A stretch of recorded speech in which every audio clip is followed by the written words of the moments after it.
Let's talk about Colorado Springs Comic Con.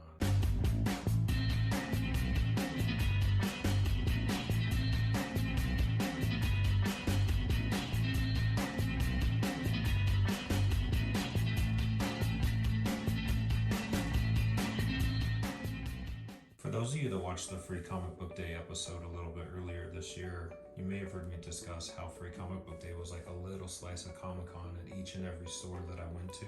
Luckily for me, I got to go to an actual comic convention this year.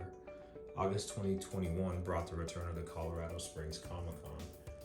For those from outside Colorado, here's a little regional info. Colorado Springs is the second most populous city in all of Colorado outside of Denver. It lies 69 miles, or about 1 hour south of Denver. It's one of the few cities in Colorado that bans sales of recreational marijuana. It does tell you all you need to know about the fourth most conservative town in America. I'm not saying this to get political with you. I'm just telling you this so you know what you're walking into when you do go there. For someone like me, I kind of like to know the climate of the place I'm going to, and so I can prepare accordingly. Colorado natives refer to Colorado Springs colloquially as the Springs. Don't be surprised if I say that a few times in this video. Colorado Springs Comic Con is advertised as the best pop culture con in the spring. To be clear, it's the only pop culture con in the Springs. Denver Comic Con makes similar claims about being the largest Comic Con in Colorado. Its only competition is the actual Comic Con I went to in Colorado Springs. While the Springs Con is clearly the much smaller sibling of the Denver Fan Expo, which is no longer a Comic Con or a pop culture con, what I do really enjoy about it is they kept the actual word comic in the title. Clearly the pop culture junkies are fine with the pop culture label. There's something old school and special about the name Comic Con though. I'm really glad that someone's keeping it alive. It's more than a term of endearment, it's a respected title, I guess. It's just kind of dying off like Mademoiselle. No one uses that title anymore, but it'd be cool if they did. Like you are actively Googling it right now to see what Mademoiselle actually means. Colorado Springs Comic Con is 5 years old. It's typically held in the Broadmoor World Arena. The drive down from Denver was uneventful. Colorado natives have distinct feelings about our California and Texas transplants and the way that they operate on the roadways. I'm not gonna get too far into it, just know that they make New Yorkers look extremely polite. The Broadmoor feels older than it is, like me. It was opened in 1998, but definitely feels like something from the 80s. It's not crumbling and derelict, but it's old, man.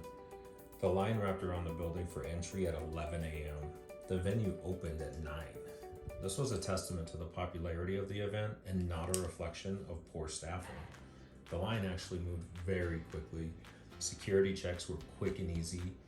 I liked the level of allowance that they had for cosplayers. We'll talk a little bit about the cosplay that I did see later, but I did like the level of allowance that they had as far as restrictions go. I know Denver Fan Expo was really restrictive the last few years.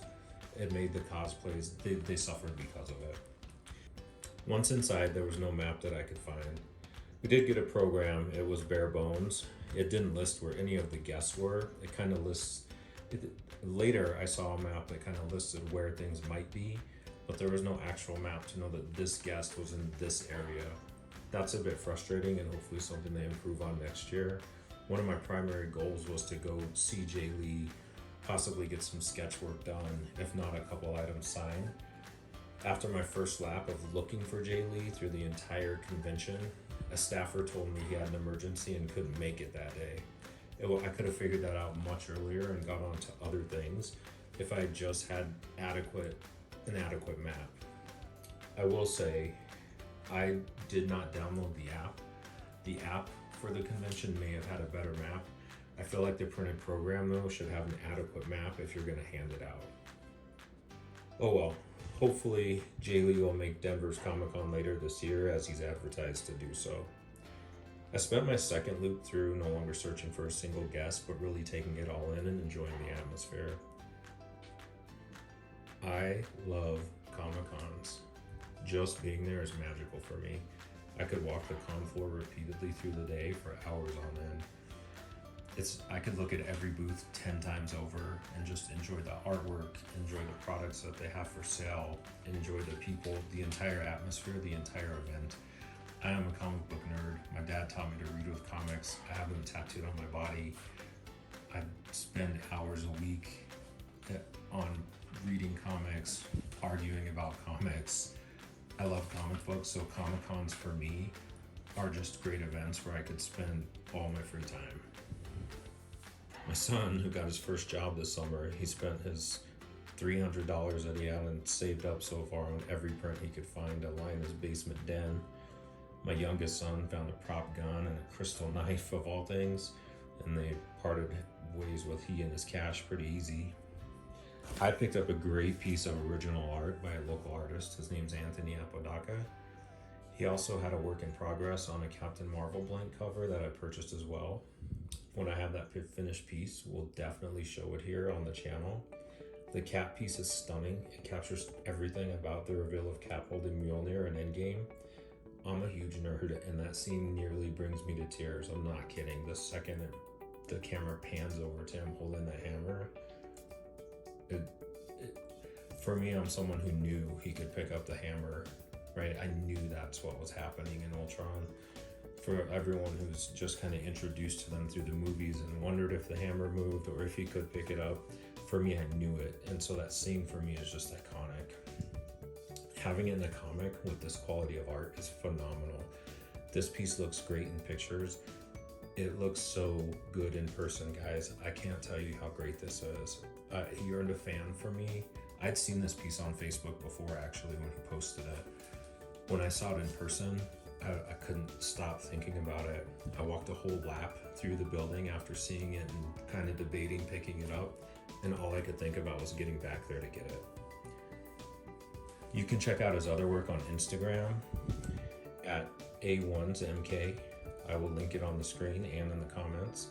I definitely plan to get multiple more custom covers done by him. Like I said, I've already purchased the Captain Marvel that he was working on as well. Back to the con itself, there were numerous booths to shop at. I was impressed by the two massive halls that the show was able to fill. They really utilized the space on top of the floors that were filled. The entire walkway on the top level around the arena was just filled with vendors and booths and cosplay guests and just multiple things. The 501st Legion was up there.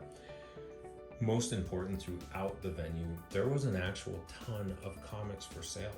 Like, I had a great time flipping through bins and drooling over shelves and displays.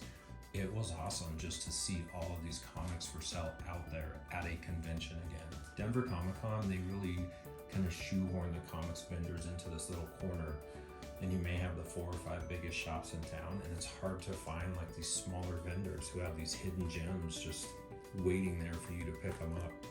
It was really cool to see. I really enjoyed the amount of actual comics at this convention.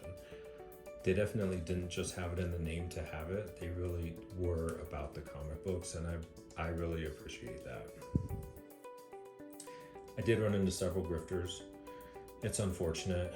One guy straight-faced quoted me $220 for a Black Widow 1 Dynamic Forces cover. That book might go for $90 on a good day in near mint. This one was very fine plus maybe.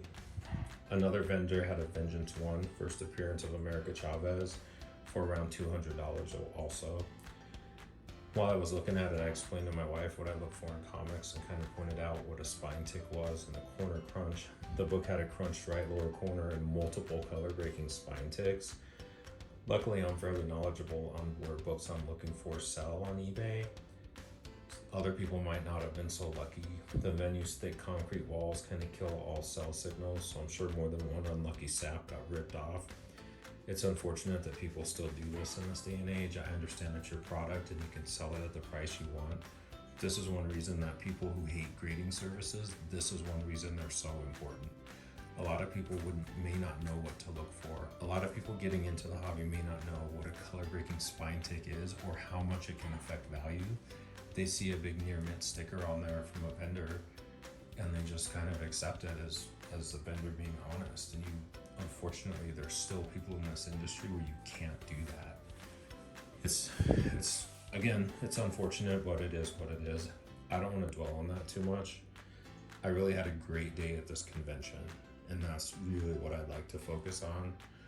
Sorry to derail it with that negativity for a minute. Colorado Springs Comic Con is a smaller convention than Denver Comic Con. There's no other way to say that, it just is what it is. It did have the best guest list they could muster for this year, and I say that with a lot of respect. There are a lot of creators right now who won't travel at all. I know I've said before, I'm a big Adam Hughes fan. I know that he's literally said on Facebook they don't feel safe traveling. They're not going to travel through the end of the year.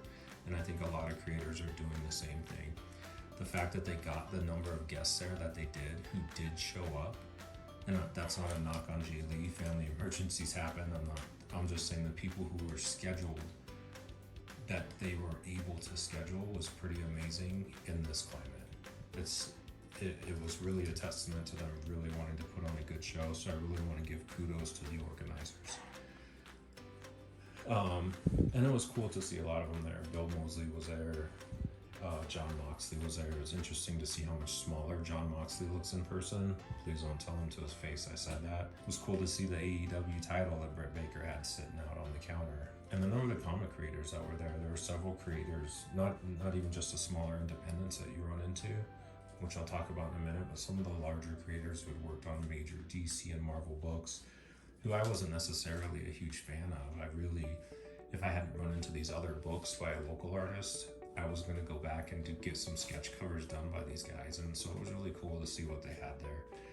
The other independent artists were fantastic. There were so many and such varied styles with such varied products. Again, it was a really great convention. If you can make it out next year, I definitely recommend it. Comic-Cons aren't important to the comics industry staying alive, but if you like comic books, if you like pop culture, these are just great events surrounded by people who love the same things, and it's all there for you to take in, to enjoy. Sure, you can spend a lot of money. I will have to go there and empty my wallet, but it's always worth it to me, even the mystery boxes. Overall, Colorado Springs Comic Con is a great con, and one I definitely recommend attending. Again, like I said, thanks for watching, guys. Remember to click that like and subscribe, and I'll see you next time.